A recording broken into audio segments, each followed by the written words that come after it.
আসসালামু আলাইকুম ভাই এবং আপুরা, আপনারা সবাই কেমন আছেন? আশা করছি ভালো, আমিও ভালো আছি। আজকে আপনাদের মাঝে আবারও চলে আসলাম গরুর মাংস বিরিয়ানির রেসিপি নিয়ে। সেই জন্য আমি প্রথমে চালটাকে ধুয়ে নিয়েছি। তারপরে আমি চুলায় একটা হাঁড়ি বসিয়ে দিয়েছি গরম পানি হতে। এবার আমি গরম পানিতে স্বাদ অনুযায়ী লবণ, তেজপাতা, মশলা, তারপরে সাদা তেল দিয়ে দিয়েছি। এবার আমি ধুয়ে রাখা চালগুলোকে ভালো করে দিয়ে দেবো। আমার চালটা দিয়ে হয়ে গিয়েছে। এবার আমি একটু নাড়িয়ে নেব, তারপরে আমি ঢেকে দেব। ভালো করে সিদ্ধ করে ভাতটাকে করে নেব। আমার ভাতটা হয়ে গিয়েছে। এবার আমি একটা ঝাঁঝরিতে ভাতটাকে নামিয়ে নেব। নতুন ভাইয়া এবং আপুরা, আমার রেসিপিগুলো যদি আপনাদের ভালো লেগে থাকে তাহলে লাইক, কমেন্ট, শেয়ার এবং সাবস্ক্রাইব করে আমার পাশেই থাকবেন। এদিকে আমি গরুর মাংসটাকে বসিয়ে দিয়েছি। এবার আমি দিয়ে দেব পেঁয়াজ কুচি, কাঁচা মরিচ আর রসুন দিয়ে, তারপরে দিয়ে দেব স্বাদ অনুযায়ী লবণ, হলুদ গুঁড়ো, কাশ্মীরি মরিচের গুঁড়ো দিয়ে তারপর দিয়ে দেব সর্ষের তেল।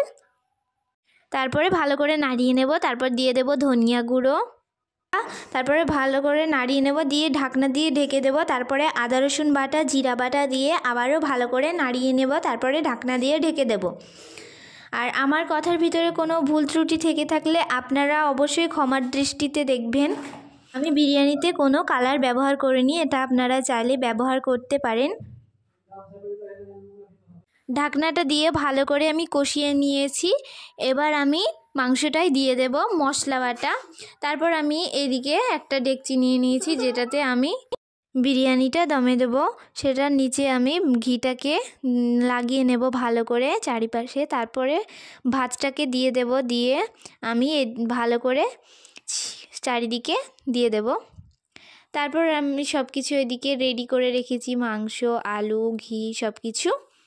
এবার আমি ওপর দিয়ে দেব পেঁয়াজের বেরেস্তা। তারপরে আমি আগে থেকেই আলুগুলো ভেজে রেখেছিলাম, সেই আলুগুলো দিয়ে দেব। কাজু দিয়ে দেব, কাজু ভেজে রেখেছিলাম।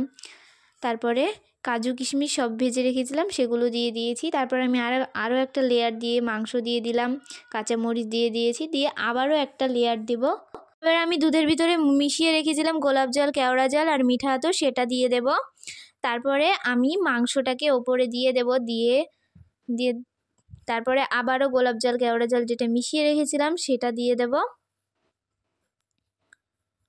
ওপর দিয়ে কাজু দিয়ে দেব, কাঁচামরিচ দিয়ে দেব, বেরেস্তা, বিরিয়ানি মশলা, তারপরে দিয়ে দেব তারপরে ঘি দিয়ে দেব। আমাদের সব লেয়ারগুলো কমপ্লিট হয়ে গিয়েছে। এবার আমি ঢাকনা দিয়ে ভালো করে ঢেকে দেব, দিয়ে আমি চারিদিকে আটা দিয়ে ভালো করে সেট করে দেব। তারপর আমি দমে রেখে দেব। আমার বিরিয়ানিটা হয়ে গিয়েছে, খেতে অনেক বেশি লবণীয় হয়েছে। আপনারা বাসায় অবশ্যই বানিয়ে দেখবেন। আজকের মতো এখানেই বিদায় নিচ্ছি।